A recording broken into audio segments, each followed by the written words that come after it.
Alright, welcome back to the channel. So today I'm working on a greenstone piece that I just want to show you a technique that I use for working with gold. And a lot of times, because gold is, obviously really expensive, a lot of times you want to make a nice piece and sort of cut down on the amount of gold you're using while still maintaining that same look. And I'm going to show you how to do a bezel with no back. And it's just a convenient and kind of clever way to make a greenstone pendant without using as much gold. So this stone, just to give you an idea of how big it is. So this is scales and carats, and so this is a little over 3 carats.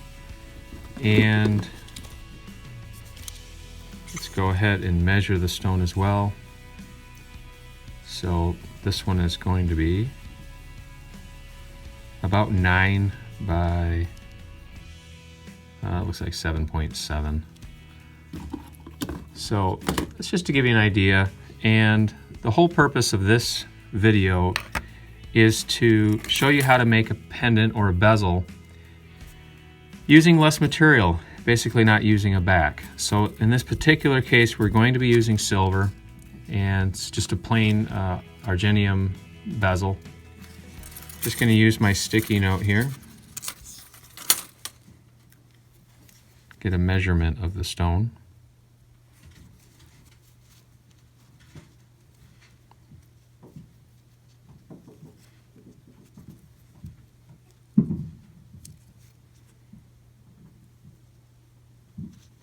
This task is quite a bit more difficult when the stone is smaller. It just doesn't want to stay in its place. But anyway.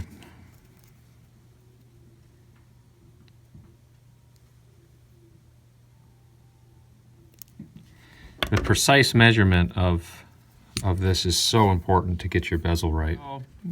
Just got my bezel measurement. I'll lay this on here. Just like that. Oops. Open on me.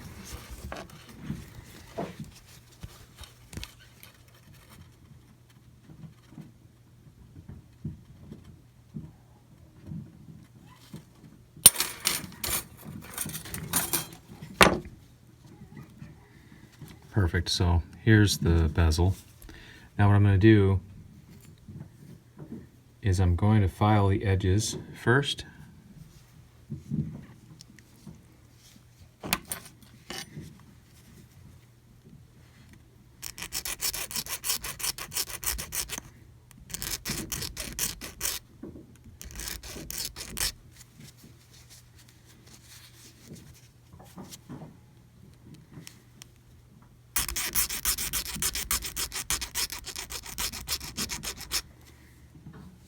Now what I'm going to do is I'm going to carefully cut the bezel, just barely a little bit of a strip off of the top, maintaining that perfect line so I get a nice consistent strip of silver in this case. And you want to keep scooching that silver towards the fulcrum of your scissors, so that you get a nice tight cut. So I'm basically just trying to cut a little bit of a ribbon out of my bezel.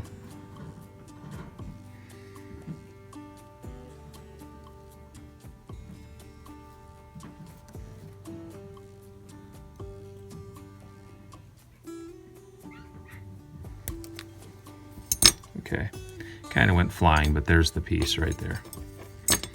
And then here's my bezel.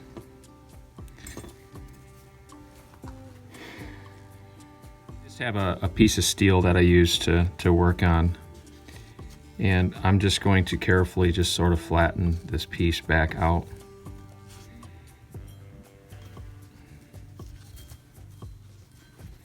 Just like that. Okay, now I've got this piece that I cut off the top of it, and I'm just going to straighten it back out.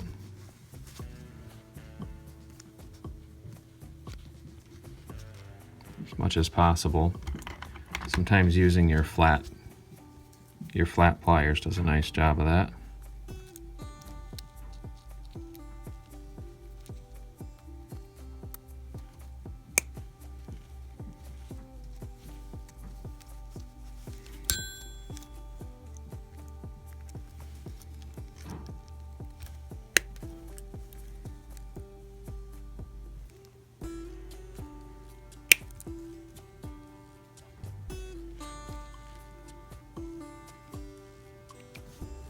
Okay.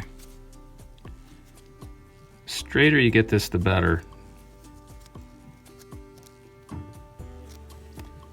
Again, this is a technique I use for gold, and the reason for that is you're saving material this way. And so normally, like a little piece of silver like this wouldn't be a big deal to save, but when you're dealing with gold, this could be a $40 piece. So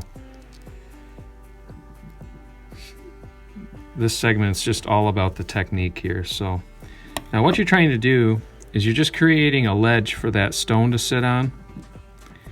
You see how that's kind of crooked still? I want that to be straight with that straight edge.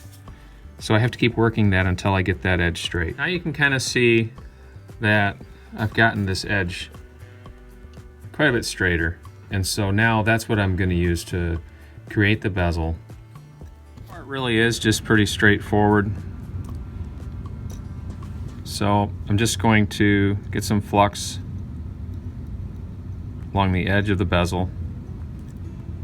I can probably even pick that piece up like that. And just going to get this piece laying in here as straight as possible.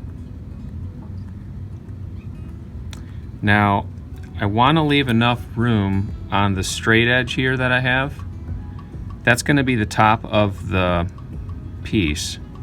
So I want to leave enough room there so that when I press that bezel in around the stone, I'm going to have enough material there to come up over the top of the stone. That looks pretty good to me, and if you notice this piece is just a little shorter, I did trim it.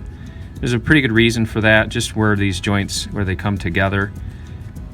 You just don't want a lot of extra there, so I just trimmed a piece off it. You can kind of see the piece right. Let me see if I can pick that up. It was this piece right here that I trimmed off. I'm gonna go ahead and put some solder on here, and I'm gonna put it on the bottom edge.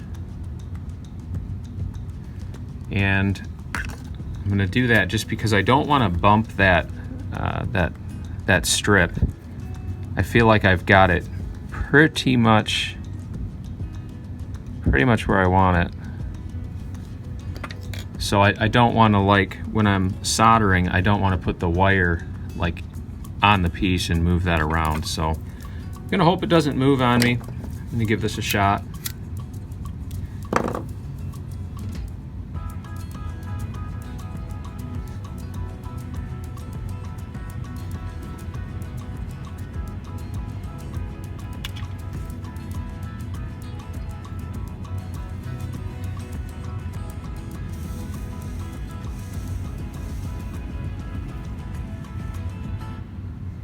Yep, it moved. Just gonna have to move that back.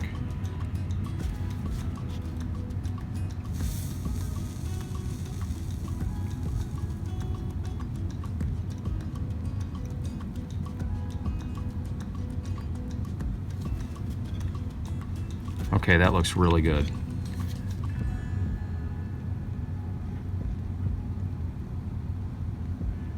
Okay, looks like I've got flow. And perfect.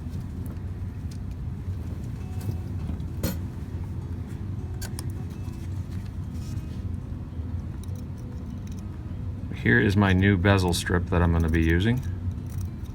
If I can grab it for you. So we've just got a little bit of a ledge there now to set our greenstone on when we complete the bezel. So these tools right here are really great for a lot of things. I just find them very useful. They're pre-measured little dowel tools, and this one's at a quarter inch. But anyway, I'm just gonna use that to begin rolling this bezel in the shape I want. Just gonna start at both ends. See that? I'm kind of making a big C. That's because the shape of my stone is more oval, and it just makes this joint, when it comes together, more straight.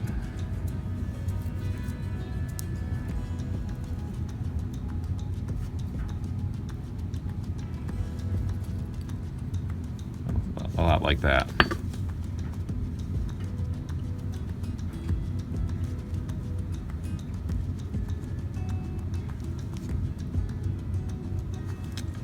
So that's pretty close. You can kind of see there's a small gap there where the ledge is.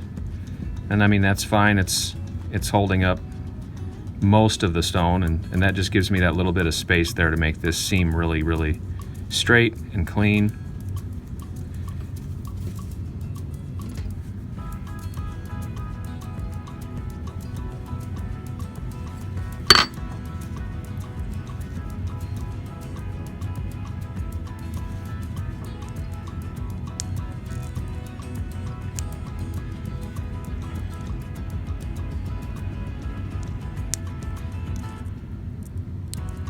Okay, that looks really good.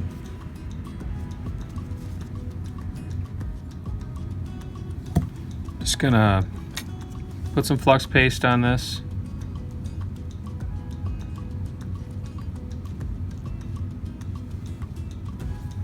Inside and out, and even though I've got this seam really nice, just to get that flux sort of worked into that joint, I'm gonna put this over the top each way, and that just gets that flux paste worked in there again.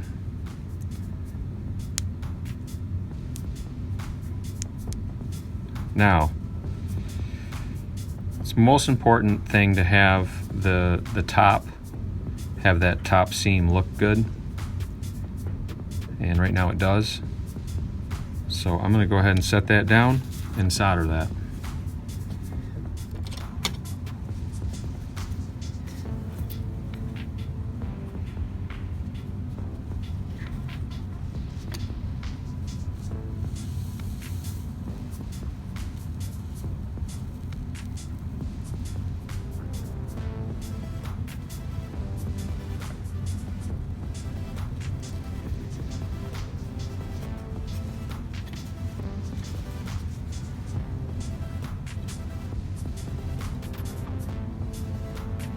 Okay, looking good. What I like to do is just get this thing put into the shape of the stone.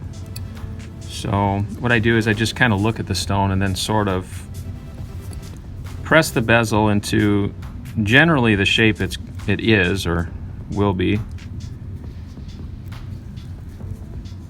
So in this case, I've just got to widen this out.